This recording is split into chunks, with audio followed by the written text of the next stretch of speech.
리더십 챌린지라고 하는 리더십 분야에 아주 유명한 책이 있습니다. 이 책은 전 세계 7만 5천 명의 사람들을 설문조사해서 쓰여진 책입니다. 책상에 앉아가지고 자기 생각으로 걸쩍걸쩍 해가지고 만들어진 책이 아닙니다. 그래서 구체성과 객관성을 가지고 있습니다. 이 책에는 지도자들을 마땅히 따르게 하는 4가지 덕목을 소개하고 있습니다. 첫째는 정직입니다. 지도자는 분명한 가치관을 세우고 거기에 대해서 정직해야 합니다. 두 번째는 세계를 보는 눈입니다. 세계관이라고 하는데 이것은 구체적인 목표를 제시하는 것입니다. 지도자는 실제적인 목표, 현실적인 목표를 제시해 줄 수 있어야 됩니다. 세 번째는 역량입니다. 지도자는 목표를 실현할 수 있는 능력을 갖고 있어야 됩니다. 목표가 있으면 뭐합니까? 그 목표를 이룰 수 있는 능력이 없다면 그 목표는 허구에 불과한 것입니다. 꿈에 지나지 않은 것입니다. 지도자라면 어떤 일을 감당할 수 있는 능력, 어떤 일을 이룰 수 있는 능력이 있어야 됩니다. 마지막 4번째는 사기입니다. 지도자는 욕구에 대한 의미를 부여할 수 있어야 됩니다. 욕구에 대한 목적을 부여해 줄 수 있어야 돼요. 왜 그 일을 해야 되는지, 왜 그 일을 이루어야 되는지 그 의미와 명분을 분명하게 제시해 줄 수 있어야 합니다. 그런데 이 책에서는 이 모든 4가지 덕목이 있다고 할지라도 마지막 이 한 가지가 없으면 아무 소용이 없다 그렇게 말합니다. 지도자가 아무리 정직하고 올바른 세계관을 갖고 그 일을 감당할 수 있는 능력이 있고 욕구에 대한 의미 부여를 해준다고 할지라도 지도자들 따르지 않는 원인이 되는 이 한 가지가 있다고 합니다. 그것은 바로 신뢰성입니다. 지도자가 아무리 능력을 가지고 있고 모든 능력을 다 자질을 다 갖췄다고 할지라도 신뢰가 깨어지면 아무 소용이 없습니다. 이것은 가정에서도 직장에서도 친구 사이에도 이웃과의 관계에도 부부 사이에도 똑같습니다. 신뢰성이 무너지면 모든 것이 다 무너지는 것입니다. 예수님은 오늘 본문에서 목자와 양의 관계를 통해서 이런 관계를 설명해 주고 있습니다. 진정한 상호관계, 절대적인 신뢰관계가 무엇인가를 가르쳐 주고 있습니다. 목자와 양은 서로 간에 절대적인 신뢰관계가 형성되어져 있습니다. 목자가 없는 양 생각해 볼 수가 없습니다. 양이 없는 목자 생각해 볼 수가 없습니다. 오늘 본문에서 예수님은 나는 선한 목자다라고 말씀하셨습니다. 성경은 하나님과 우리 성도들과의 관계를 목자와 양의 관계로 설명을 합니다. 시편 23편에 여호와는 나의 목자시니 내게 부족함이 없으리로다. 시편 100편에서도 우리는 그의 백성이요 그의 기르시는 양이다 이렇게 말을 했습니다. 오늘 본문에서도 예수님은 목자고 우리는 양이다 이렇게 말을 했습니다. 왜 이처럼 하나님은 자기 백성과의 관계를 목자와 양의 관계로 설명을 했습니까? 첫째로 양은 동물 중에서 가장 약하기 때문입니다. 양은 다른 동물들과는 달리 목자가 없이는 생존할 수가 없습니다. 양은 눈이 어두워서 길을 잘 찾지를 못합니다. 그래서 성경에 길을 잃고 헤매는 양의 이야기가 나오는 겁니다. 양은 또 참 어리석습니다. 양들이 가고 있으면 목자가 막대기를 가지고 양 앞에다 이렇게 놓으면 앞에 있는 양이 펄쩍 뛰어서 넘어갑니다. 그리고 그 다음 양도 그 막대기가 있으니까 펄쩍펄쩍 뛰어 넘어가요. 계속해서. 근데 그 막대기를 빼도 뒤에 따라오는 양이 그 자리에서 펄쩍펄쩍 뛰면서 그냥 넘어가요. 이게 그만큼 양들이 순진하고 어리석습니다. 군중 심리가 그렇잖아요. 우리 군중 심리가 남들이 그렇게 따라가면 같이 따라가요. 예. 엘리베이터 이렇게 타고 있는데 사람들이 우 내리잖아요. 아무 생각 안 하고 이렇게 엘리베이터 타고 있다가 사람들 내리면 나도 그냥 내려요. 내가 내릴 층이 아닌데 그런 경우가 가끔 있습니다. 그게 군중심리거든요. 그래서 두 번째로 목자와 양의 관계를 이렇게 설명한 이유는 양은 목자를 의지하고 목자의 도움을 반드시 받아야 되기 때문입니다. 우리 그리스도인들 역시도 하나님의 은혜와 돌보심이 없이는 이 험악한 세상을 살아갈 수가 없습니다. 그렇다면 우리의 목자 되신 예수님은 양인 우리를 도울 수 있는 능력이 있습니까? 있습니다. 그 첫 번째 이유는 예수님이 양의 문이시기 때문입니다. 오늘 7절 하반절에 보면 나는 양의 문이라 이렇게 말을 했습니다. 팔레스틴의 목자들은 낮에 들에서 양들에게 풀을 먹입니다. 그리고 밤이 되면 우리로 데리고 들어오는데 각 개인의 집마다 개인 우리가 있는 게 아닙니다. 마을에 공동우리가 있어요. 공동우리가. 그럼 그 공동우리에다가 양들을 몰고 옵니다. 양들이 들어올 때 가시에 찔렸거나 상처가 난 부위가 있으면 기름을 발라서 치료해주고 목이 마른 양들에게는 물을 먹입니다. 우리의 양들이 다 들어오면 목자들은 그 출입구 문에서 양들을 지킵니다.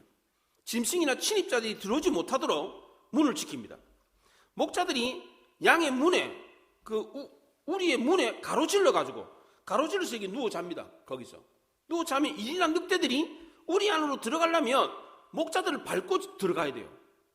그러니까 일이나 늑대들이 들어가면 금방 아는 거죠. 목자들이. 양들도 마찬가지입니다. 우리에서 바깥으로 나오려면 목자들을 밟아야 밖으로 나올 수가 있습니다. 그러니까 양들은 밤이 되어도 안심하고 우리 안에서 쉴 수 있게 되는 것입니다. 그리고 아침이 되면 목자들이 각자 자기 양들을 불러요. 이름을 불러요. 누구야 부르면 그 목자들이 많이 있는데 그 양들이 자기 목자의 음성을 듣고 그러로 뚜루루 몰려가지고 따라가요. 그리고 들여나가서 또 풀을 먹입니다. 고대 근동의 목자들은 그래서 자기들을 가리켜 양의 문이다 이렇게 말해요. 우리는 양의 문이다 이렇게 말을 해요. 이 양의 문이다는 말은 곧 우리가 목자다 이런 뜻입니다. 그래서 두 번째로 예수님이 우리를 능히 도울 수 있는 이유는 예수님이 선한 목자가 되시기 때문입니다. 예수님을 자신을 선한 목자다 이렇게 말했어요. 11절에 나는 선한 목자라. 선한 목자는 양들을 위하여 목숨을 버리거니와 그랬습니다. 여기 선하다는 말은 아름답다, 진실하다, 고귀하다 하는 뜻입니다. 예수님은 이스라엘 백성들을 보고 측은히 여겨서 그들이 유리방황하는 모습을 보고 우셨습니다. 왜냐하면 예수님은 마음이 선했기 때문입니다. 예수님은 마음만 착하신 게 아닙니다. 우리 주변에 보면 마음이 착한 사람들 가운데 능력이 없는 사람이 있어요. 세상 경쟁에서 이기려면 악바리처럼 좀 독해야 되는데 착해가지고 경쟁에서 뒤처지는 사람이 있어요. 그러니까 소외되고 도태되는 사람이 있어요.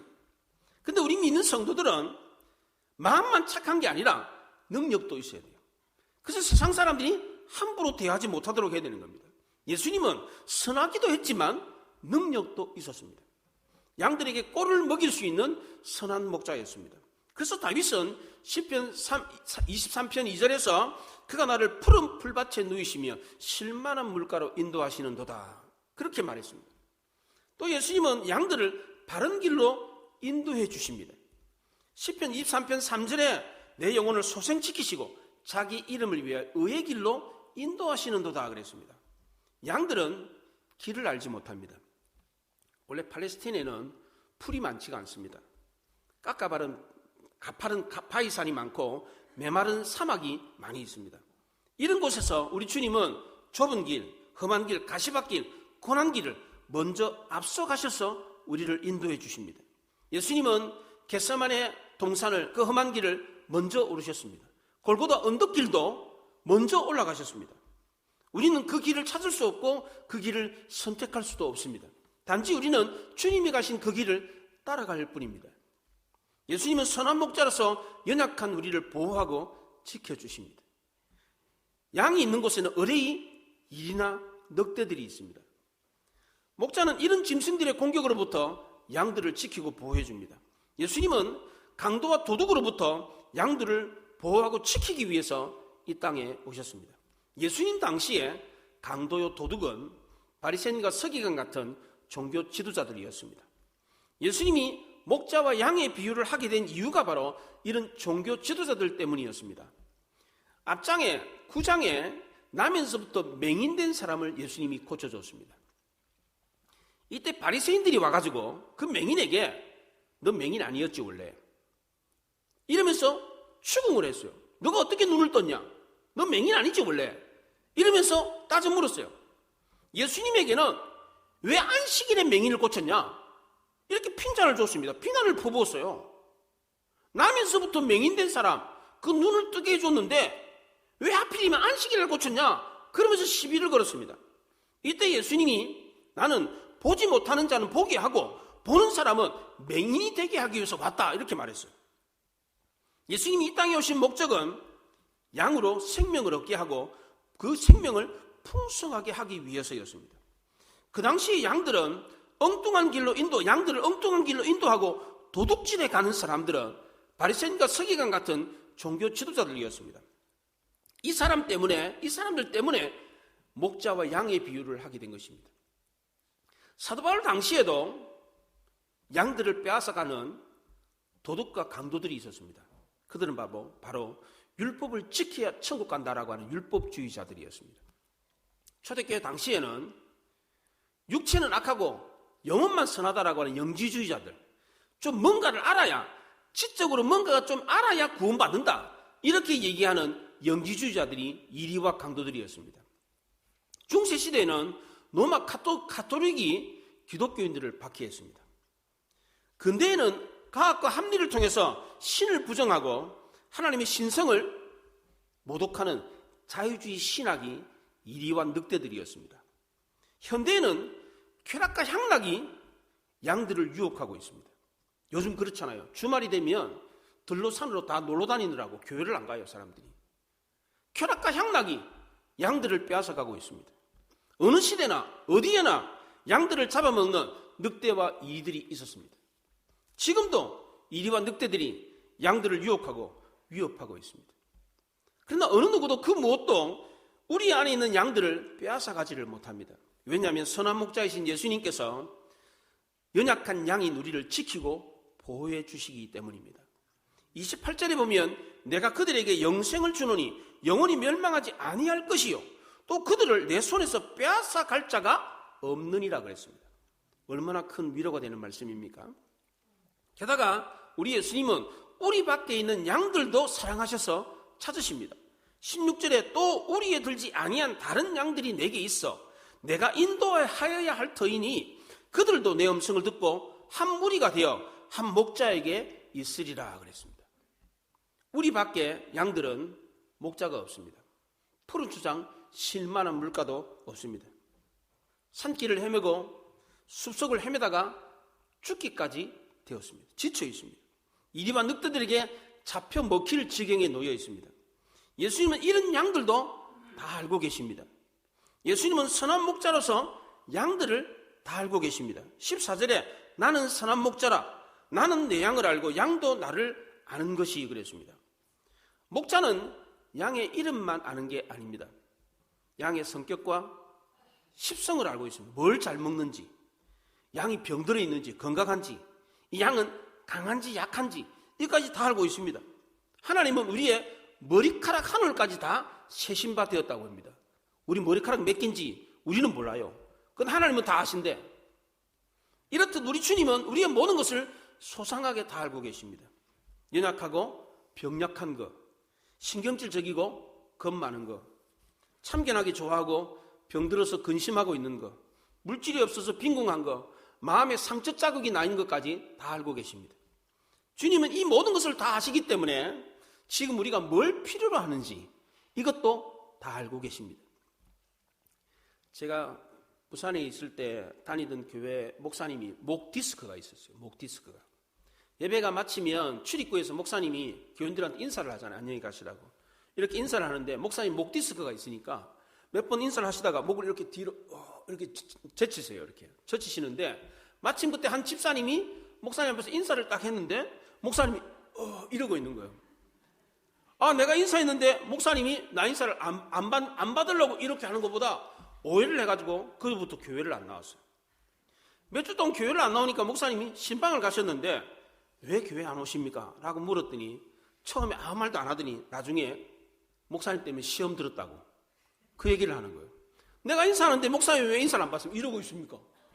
그랬다는 거예요. 제 대학 후배, 여자 후배가 교회를 나와가지고 점심시간에 식당에서 밥을 같이 먹는데 제가 그 여자 후배한테 지나가면서 야, 많이 먹어라 이렇게 얘기했어요. 근데 얘가 이 말 듣고 그 다음 주부터 교회를 안 나오는 거예요. 그래서 왜 안 나오냐고 그랬더니 자기가 살 빼기 위해서 다이어트 하고 있는데 많이 먹으라 했다고. 시험 들어가서 교회를 안 나오는 거예요. 이게 우리입니다. 이게 선한 목자이신 주님이 우리를 아신 것처럼 우리도 주님을 알아야 됩니다. 요한복음 1장에 예수님의 제자 빌립이 나다나엘을 전도했어요. 우리 선지자들이 기록한, 성경이 기록한 그 사람, 요셉의 아들 나사렛 예수를 만났다. 그랬더니 나다나엘이 나사렛에서 무슨 선한 것이 나겠느냐, 이렇게 말을 했어요. 이때 예수님이 나다나엘을 보고 보라, 이 사람은 참 이스라엘 사람이요 그 속에 간사한 것이 없도다, 그렇게 말했어요. 그랬더니 나다나엘이 예수님께, 예수님 저를 어떻게 아십니까? 이랬더니 예수님이 빌립이 너를 부르기 전에 너가 무화과 나무 아래에 서 있는 것을 내가 보았다, 이렇게 말을 했어요. 나다나엘은 예수님이 자기를 알고 있다는 사실을 알았을 때 비로소 예수님이 누구이신가를 알았습니다. 요한복음 4장에 나오는 수가성 음물가 여인도 마찬가지였습니다. 예수님이 자기를 알고 있다는 사실을 알았을 때 비로소 예수님이 누구인가를 알았어요. 너 남편 5을 데려와라. 너 5번이나 시집갔잖아. 근데 지금 있는 남편도 네 남편이 아니지. 딱 자기를 알고 있는 걸 보면서 나를 어떻게 알았지? 아, 이분이 보통 분이 아니구나. 이분이 그리스도구나 라는 사실을 알았어요. 예수님이 누구인가를, 하나님이 누구인가를 알게 되면 나를 알게 돼요. 하나님이 나를 알고 있다는 사실을 알게 되면 하나님을 알게 됩니다. 우리는 선한 목자이신 예수님이 우리의 모든 것을 다 알고 계시다는 사실을 알아야 합니다. 이걸 알 때 우리는 주님이 누구이신가를 알 수 있습니다. 5절에 양은 목자의 음성을 듣고 목자를 따른다고 했습니다. 양들은 목자가 자기를 알고 있다는 것을 알기 때문에 목자를 따라가는 것입니다. 모르는 목자는 따라갈 수가 없어요. 그렇잖아요? 이순신 장군은 우리가 잘 아는 대로 명장입니다. 이순신 장군이 명장이 될 수 있었던 비결이 뭡니까? 이순신 장군은 부하 한 사람 한 사람을 세밀하게 잘 알고 있었습니다. 그가 쓴 난중일기에 전쟁에 대한 사건을 기록하고 있는데 그 기록 중에 아주 특이한 것이 있습니다. 사람들의 이름을 낱낱이 기록해 두었는데 유명한 사람, 유력한 사람의 이름만 기록한 것이 아니라 이름 없는 무명의 비천한 천민의 이름들까지 다 기록해 놓았습니다. 이순신 장군은 고관, 병사, 마을의 늙은이, 노복에 이르기까지 많은 사람들의 이름을 난중일기에 빼곡하게 기록해 놨습니다. 산호필동, 토병노사 김끝손, 이름이 끝손이에요.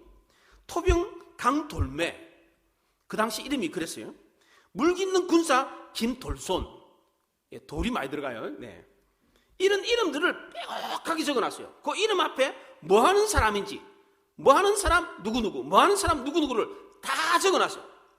이순신 장군은 주위의 천한 신분에 이르기까지 모든 사람들의 이름을 기록하고 기억해 두었습니다. 이것 때문에 이순신 장군은 전쟁을 할 때마다 연전연승할 수 있었습니다. 병사들은 이순신의 말이라면 무슨 말이든지 믿고 따랐습니다. 이런 병사들이 있었기 때문에 이순신 장군은 명장이 될 수 있었던 겁니다. 사도 바울도 역시 마찬가지입니다. 그의 서신서에 많은 사람들의 이름을 기록해 두었습니다. 한 사람 한 사람의 이름을 기록하면서 안부를 물었습니다. 바울이 이렇게 성도들을 알아주었기 때문에 성도들 역시도 바울을 믿고 따랐습니다. 바울은 이런 사람들이 있었기 때문에 위대한 사도가 될 수 있었던 것입니다. 목사인 저도 마찬가지입니다. 성도님들 한 사람 한 사람 매일 새벽마다 이름을 불러가면서 기도를 해요. 근데 저는 여러분들을 다 알지는 못해. 여러분들이 기도 제목 알려준 것만 알아. 그런 정도만 알지만 우리 주님은 어때요? 우리 주님은 여러분들에 대해서 다 알고 계시요. 그냥 소문을 들어가지고 아는 정도가 아니에요. 얼굴과 얼굴을 대면하듯이 우리의 모든 것을 다 알고 계십니다. 주님은 멀리 계신 것 같지만 나다나엘 곁에서 그를 지켜보고 계셨던 것처럼 우리의 모든 것을 다 알고 계십니다. 우리는 주님이 그런 분이라는 것을 알기 때문에 그분을 믿고 따를 수 있는 것입니다. 요한은 선한 목자이신 예수님이 양인 우리를 알고 있다고 했고 양인 우리도 예수님을 알아야 된다 이렇게 말을 했습니다. 예수님은 우리의 모든 것을 다 알고 계신다고 했는데 그럼 우리는 예수님의 어떤 부분을 알아야 합니까? 우리가 예수님에 대해서 알아야 될 것이 뭡니까? 뭘 알아라는 겁니까? 요한은 선한 목자이신 예수님이 양을 위해서 목숨을 버렸다라고 하는 얘기를 본문에서 4번이나 합니다. 4번. 11절에 보면 목숨을 버리거니와 15절에 목숨을 버리노라, 17절에 목숨을 버리는, 또 18절에 스스로 버리노라. 요한은 선한 목자이신 예수님이 양을 위해서 목숨을 버렸다는 이야기를 4번이나 하면서 강조했습니다. 이게 무슨 얘기예요? 이걸 꼭 알아라는 거예요. 양인 우리는 이 사실만큼은 꼭 알아야 된다는 거예요. 예수님은 십자가에 못 박아라, 못 박아라라고 외쳤던 그 군중들을 위해서 자기 목숨을 버렸습니다. 가장 경건함이 없는 시대에 허랑방탕하며 사는 사람들, 그 사람들을 위해서 자기 목숨을 버렸습니다. 예수님의 시대에 경건하게 메시아의 오심을 기다리는 사람은 몇몇 사람들 뿐이었습니다. 할아버지 시므온, 할머니 안나, 이런 몇몇 사람들만 메시아의 오심을 기다렸지 대부분의 사람들은 다 메시아의 오심을 기다리지 않았습니다. 그 당시 예루살렘은 소돔과 고모라 같았습니다. 소금이 그 맛을 잃어버렸습니다. 예수님은 자의적인 숭배가 만연한 시대 속에 부모를 무시하고 힘없는 과부의 것을 빼앗는 이런 사람들을 대신해서 십자가에 못 박혀 죽으셨습니다. 예수님은 자신을 맹렬히 비난하고 조롱하는 그 사람들을 위해서 죽으셨습니다. 이 사람들은 예수님에게 돌을 던졌고 침을 뱉었고 귀신 들렸다, 미쳤다, 먹기를 탐하고 포도주를 즐기는 사람이다, 세리와 죄인의 친구다, 이렇게 비난하는 이 사람들을 위해서 예수님은 죽으셨습니다. 왜 예수님은 이 사람들을 위해서 자기 목숨을 버렸습니까? 이 사람들이 길을 잃고 방황하며 그릇 행하는 양들이었기 때문입니다. 이사야 53장 6절에 우리는 다 양 같아서 그릇 행하여 각기 제 길로 갔거늘 여호와께서는 우리 모두의 죄악을 그에게 담당시키셨도다 그랬습니다. 예수님은 이렇듯 그릇 행하고 각기 제 길로 가는 고집스러운 이런 사람들을 위해서 죽으셨습니다.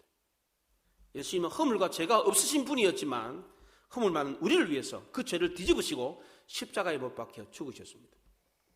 예수님이 이런 악한 사람들을 위해서 이 땅에 오신 목적이 뭡니까? 10절에 보십시오. 다 같이 한번 읽어봅시다. 10절 다 같이 읽어봅니다. 시작. 도둑이 오는 것은 도둑질하고 죽이고 멸망시키려는 것뿐이요 내가 온 것은 양으로 생명을 얻게 하고 더 풍성히 얻게 하려는 것이라. 첫째는 영원한 생명을 얻게 하기 위해서 이 땅에 왔습니다. 두 번째는 그 생명이 풍성해지도록 하기 위해서 왔습니다. 도대체 우리 생명이 어떻길래 풍성해지도록 하기 위해서 오셨다는 겁니까? 생명에는 정도 차이가 있습니다. 똑같은 생명이 아닙니다.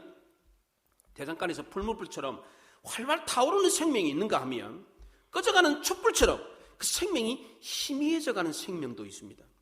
살아는 있으나 그 생명의 양이 적은 사람이 있습니다. 피곤한 손과 연약한 무릎을 가진 병든 사람이 있습니다. 건강하기는 한데 자기 생명을 제대로 누리지 못하는 사람이 있습니다. 지하 좁은 감옥에 갇혀가지고 있는 죄수는 살아는 있으나 삼살한 같지가 않습니다. 언덕을 뛰어오르고 큰 파도를 가르는 힘을 가지고는 있지만 전혀 그 힘을 사용하지 못하는 사람이 있습니다. 죽음의 공포 때문에 두려워 떨면서 사는 사람이 있습니다.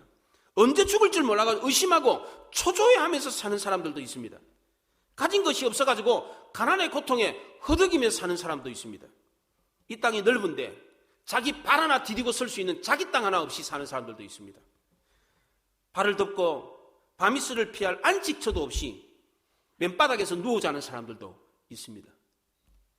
이런 사람들은 산다기보다는 생존해 있는 것입니다. 이런 사람들은 하나님이 약속하신 풍성한 삶을 누리지 못하고 있는 것입니다. 비천하여 경멸을 받고 버림받은 사람들입니다. 아무도 이 사람들에게 관심과 사랑을 주지 않습니다. 자기 스스로도 자기를 사랑하지 않습니다. 하늘을 향해 눈을 들 수가 없습니다. 부정하고 어두운 곳에서 격리되어서 죽은 사람처럼 살고 있습니다. 우리는 이런 사람들을 보면 불쌍하다, 안 됐다 이런 생각이 듭니다. 그런데 이런 사람들이 남이 아니라 바로 우리입니다. 존 본연이 감옥에서 썼던 명저 철로역정의 후반부에 절망 거인에게 붙잡혀가지고 구사일생으로 구출된 사람들의 이름이 기록되어져 있는데 왜 이 사람들이 절망의 거인에게 붙잡혀 있는지를 이름을 통해서 설명을 합니다. 이 사람들의 이름이 이렇게 기록되어 있습니다. 낙심시, 순례길을 힘들게 만드는 심약시, 그의 삼촌 두려움시, 지팡이 없이는 한 걸음도 앞으로 나아가지 않으려고 하는 주저시. 이게 바로 이 세상을 살고 있는 우리의 모습이라는 겁니다. 우리도 이 세상에서 낙심하고 심약하고 두려워 떨고 주저하면서 살고 있습니다. 왜 우리는 이 땅을 살면서 하나님이 약속하신 풍성한 삶을 누리지 못하고 있습니까? 그 첫째 이유는 우리 육신이 건강하다고 생각해서 풍성한 삶을 원하지 않기 때문입니다. 예수님이 우리에게 풍성한 삶을 얻게 하기 위해서 이 땅에 오셨다고 하는데 우리는 이 풍성한 삶을 필요하다고 생각하지 않습니다. 왜냐하면 피곤하지 않으니까, 건강하니까, 내 육신이 건강하니까 무슨 생명이 더 필요해 이렇게 생각합니다. 예수님은 우리에게 걸어가도 피곤치 않고 뛰어가도 고단치 않는 생명을 주겠다고 했는데 우리는 그 생명을 필요치 않게 여깁니다. 왜냐하면 우리는 육신의 것만 있으면 만족한다라고 생각하며 살기 때문입니다. 두 번째로 우리는 우리 스스로 우리 자신을 제한하고 있기 때문에 하나님이 우리에게 약속하신 풍성한 삶을 누리지 못하고 있습니다. 우리는 우리의 영혼을 우리 육체 속에만 가두며 살고 있습니다. 좋은 옷과 아름다운 집과 먹을 것만 있으면 얼마든지 살 수 있다 이렇게 생각합니다. 그 밖의 것으로 더 필요하다는 생각을 하지 않고 삽니다. 양이라고 하는 동물은 아주 고집이 세고 보수성이 강한 동물입니다. 양이 한번 길을 가잖아요. 그 길을 가면 계속해서 똑같은 길만 가요. 심지어 땅에 고랑이 패일 정도로 똑같은 길만 계속 걸어요. 이게 한 마리가 있잖아요. 길을 가잖아요. 그럼 뒤따르는 모든 양들이 그 길을 그대로 따라갑니다. 그 땅에 고랑이 패일 정도로 길을 같은 길로만 다녀요. 풀을 뜯을 때도 마찬가지입니다. 한 곳에 풀을 뜯으면 그 땅이 황폐해질 때까지 풀을 몽땅 다 뜯어먹어버려요. 풀뿌리까지 다 그냥 뽑아먹어버려요. 저 너머 언덕에 풀이 있는데도 불구하고 거기로 안 가요. 왜냐면 눈이 어두워가지고 그걸 못 봐요. 그거를. 양들은 기생충이 많습니다. 피부병이 잘 걸려요. 그래서 양들을 키울 때는 염소를 키우잖아요. 양들이 이렇게 붙어 있으면 피부병이 걸려요. 피부병이. 그래서 염소를 한 마리나 두 마리 더 가지고 붙어 있지 못하게, 염소는 또 붙어 있는 꼴을 못 봐. 그래서 들이맞는 거예요, 그냥. 그래가 양들이 붙어 있지 못하게 만들어요. 양들은 평소에 피부병을 잘 알아요. 왜냐하면 지저분하기 때문에 어디다나 그냥 들어놓아요. 그냥 들어놓아요.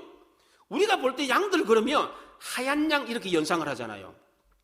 그런데 여러분들 삼양목장, 대관령목장 가보십시오. 양들 보면요, 누루팅팅해요. 다 흰 양이 없어요. 예. 자기가 범죄에서 더러운 존재인데도 불구하고 자기가 더러운지를 몰라요. 회개하고 씻으려고 생각을 하지 않습니다. 이런 고집을 버려야 됩니다. 그런데 우리는 우리의 생각과 환경에 갇혀서 살고 있습니다.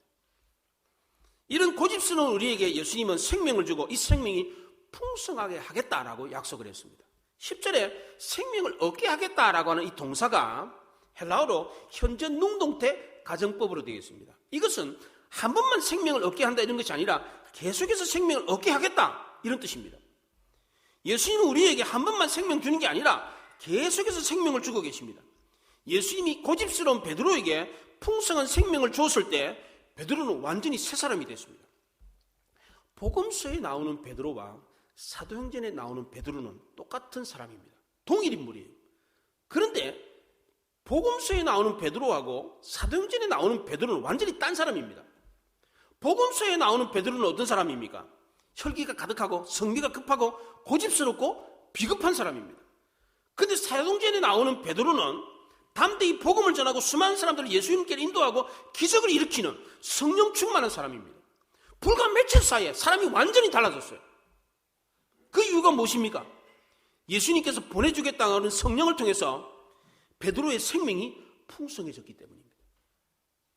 그럼 우리는 이 풍성한 생명을 받아야 되겠어? 안 받아야 되겠어? 이 풍성한 생명을 받기 전에는 복음서에 나오는 베드로처럼 비겁하고 혈기 마르고 조금만 그냥 고통을 받아도 막 성질 확 부리고 그냥 칼을 뽑고 이런 사람이었다고. 그런데 예수님이 주시는 풍성한 생명을 받고 난 뒤는 어떻게 됐습니까? 기적을 일으키는 위대한 사도가 됐어요. 누가복음 8장에 귀신 들린 거라사 광인 이야기가 나옵니다. 이 사람이 귀신이 들려가지고 미쳐서 날뛰니까 동네 사람들이 이 사람에게 쇠사슬로 묶었어요. 쇠사슬로. 이 사람이 힘이 얼마나 센지 그 묶었던 쇠사슬도 그냥 끊어버렸습니다. 누구도 감당할 수 없는 사람이 됐습니다. 그때 예수님이 나타나가지고 이 사람을 온전케 했습니다.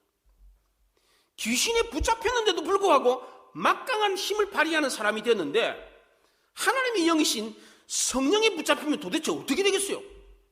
귀신에 붙잡혀도 쇠사슬을 끊을 정도도 막강한 힘을 발휘하는데, 하나님의 영이신 천지 만물의 주관자이신 하나님의 영을 받으면 그 힘이 얼마나 크겠습니까? 그렇잖아요? 하나님 주신 성령을 통해서 우리에게 주신 생명은 참으로 놀랍습니다. 이 생명을 받으면 누구도 빼앗아갈 수 없는 담대함을 갖습니다. 어떤 위협과 어떤 불안함 속에서도 평안함을 잃지 않게 합니다. 왜냐하면 우리 주님이 우리의 문이 되시고 선한 목자가 되셔서 우리를 늘 지키시고 보호해 주시기 때문입니다. 이걸 믿으시기 바랍니다. 유대인들이 임종할 때, 죽을 때 가장 암송하기를 원하는 성경, 가장 듣고 싶어하는 성경이 있습니다. 전쟁터에서 죽어가는 병사가 꼭 듣고 싶어하는 성경 구절이 있습니다. 그게 뭡니까? 시편 23편입니다. 여호와는 나의 목자시니 내게 부족함이 없으리로다. 그가 나를 푸른 풀밭에 누이시며 실마하는 물가로 인도하시는도다. 내 영혼을 소생시키시고 자기 이름을 위하여 의의 길로 인도하시는도다. 내가 사망의 음침한 골짜기로 다닐지라도 해를 두려워하지 않을 것은 주께서 나와 함께 하심이라. 주의 지팡이와 막대기가 나를 안위하시나이다.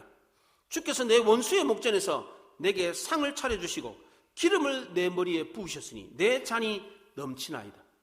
내 평생의 선하심과 인자하심이 반드시 나를 따르리니 내가 여호와의 집에 영원히 살리로다. 이 성경 구절을 죽음의 위기에 직면했을 때 반드시 듣고 싶어 한다는 겁니다. 왜 이 말씀을 죽기 전에 꼭 듣고 싶어 합니까? 사망의 음침한 골짜기를 지날지라도 주의 지팡이와 막대기가 안위해 주기 때문에, 편안한 마음을 주고 위로해 주기 때문입니다. 마지막까지 우리를 여호와의 집으로 인도해 주기 때문입니다. 하나님 우리에게 이런 약속을 주셨습니다.